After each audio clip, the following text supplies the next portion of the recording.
Hello there, Sportman Coaches here, and I want to be talking about Magnum XL-200 at Cedar Point, the world's first hypercoaster, or a coaster over 200 feet tall. It is manufactured by the legendary coaster manufacturer Aerodynamics, which they've made many very revolutionary coasters when they were still in business. So we're going to be talking about one of their best coasters, one of their best.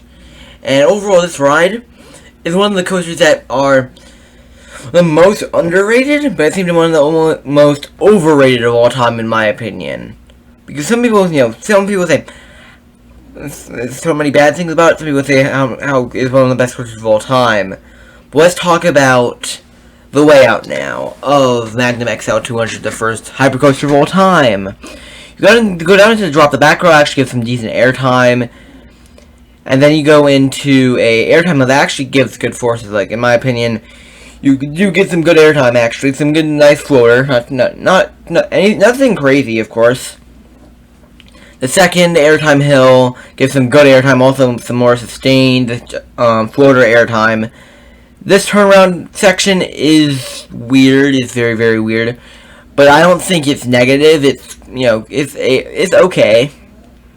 Overall. It kind of feels uncomfortable. Now you go into the finale, almost. Or not the finale yet, but, coming up to it, which those two airtime hills give good airtime. This airtime hill doesn't really do much. Then you go into the finale. Strong ejector. More strong ejector. Then, of course, more strong ejector. Like 4 or 5 points of strong ejector airtime.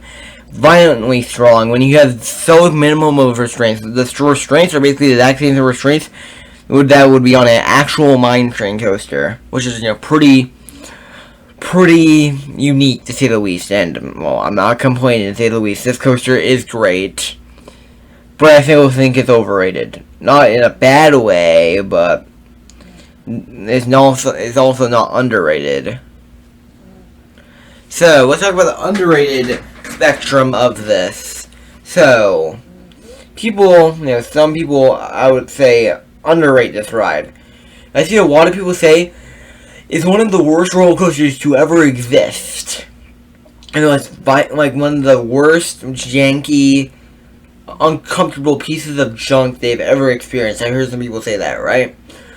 Also, I've heard some people say how masterful a coaster it is, one of the best hypercoasters on the planet. Better than Diamondback, better than Mako, better than any B&M Hyper, basically. Up there with, like top 15 coasters in the world. While, I'm in the middle. I think it's a good hypercoaster. It's not a phenomenal hypercoaster, but I still think the ride is great, even. But I don't think the ride is one of the best coasters, and I don't think it's one of the worst coasters.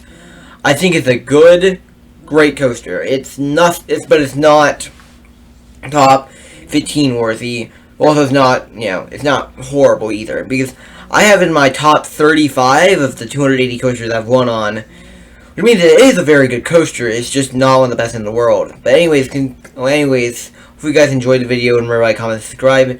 Hopefully I see you guys in the next video. Peace.